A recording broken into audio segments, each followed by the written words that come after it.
The Casio A158 or the Casio F91W. Two of the most legendary and popular watches in the world. But which one should you choose? Welcome back to WristFind. Today we're going to be comparing two insanely popular watches, the Casio A158 and the Casio F91W. Quick wrist check before we get started. Today I'm wearing the Tissot PRX Powermatic 80 in ice blue.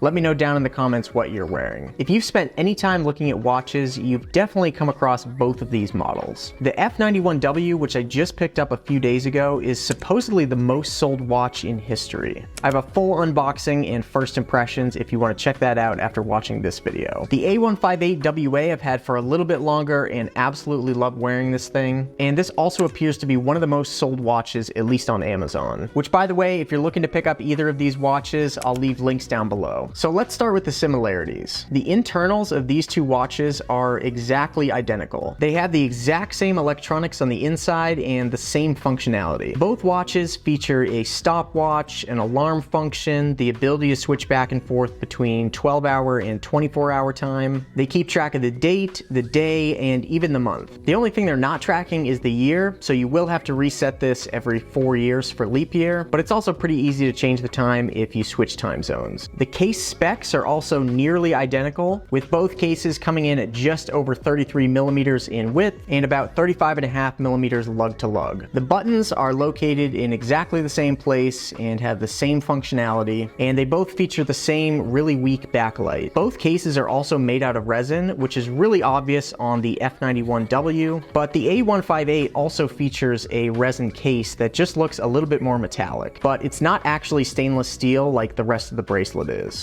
And that leads us to really the biggest difference between these two watches, which is the bracelet. The F91W features a super lightweight black resin band. So it's not the most premium thing in the world, but it's durable and it's gonna hold up really well. The F91W also gets some extra points for being easier to size on the wrist. The strap has a lot of different holes to accommodate a variety of wrist sizes, and it's just super easy to size up and slap on. The A158, on the other hand, has this brushed stainless steel bracelet, which again is not the most premium bracelet out there, but for the price range, it's honestly not too bad. It does feel a little bit jangly like you'd expect, and it occasionally does pinch hairs, but I think it looks really great and fits the watch aesthetic really nicely. I know some people aren't a fan of the brushed bracelet in contrast with the more shiny, polished resin case, but I think it actually looks pretty cool. The text is slightly different on these two watches, but the overall aesthetic is pretty similar. The F91W does feature the name in the top right corner, whereas the A158 doesn't have any indication of its name. They both have the infamous water resist text at the bottom, which I always find funny given that these are only rated up to 30 meters of water resistance. So neither of these watches are really suitable for swimming or anything beyond a light splash. Although I'm sure we've all heard the stories of people doing crazy things like diving with these watches and having no problem with it, but they're technically only rated up to 30 meters. Alright, so which watch do you go with if you have to pick between these two? To be totally honest, the easy answer is just get both of them since they're so cheap, but outside of that, it honestly comes down to personal preference. I've heard a lot of people say that they prefer the matte black finish and the easy on and off of the F91W, and others like myself prefer the more metallic stainless steel look. The watches both look great, but I just think there's something about the contrast between stainless steel and the digital watch interface that just looks so cool and retro. They're obviously both simple digital watches, but to me there's something a little bit more intriguing and eye-catching with the A158. There's just something so old school or almost nostalgic about this thing that makes me more inclined to put this one on a daily basis than the F91W. Now honestly, that's just a personal preference. I do think there are a lot of people that actually prefer the resin strap and the matte black finish of the F91W. So because the components and the functionality are exactly the same in both of these watches, it simply comes down to which one you think looks better and which one you're going to reach for more often. If that's the more rugged, durable, darker F91W, then go for it. Or if it's the more metallic, retro A158, go with this one. You honestly can't go wrong with either one or both of them, given that they are identical watches on the inside and it more comes down to the outside package and presentation. For now, I'm going to keep rocking the A158, but let me know down in the comments which one you would wear. I'll see you next video.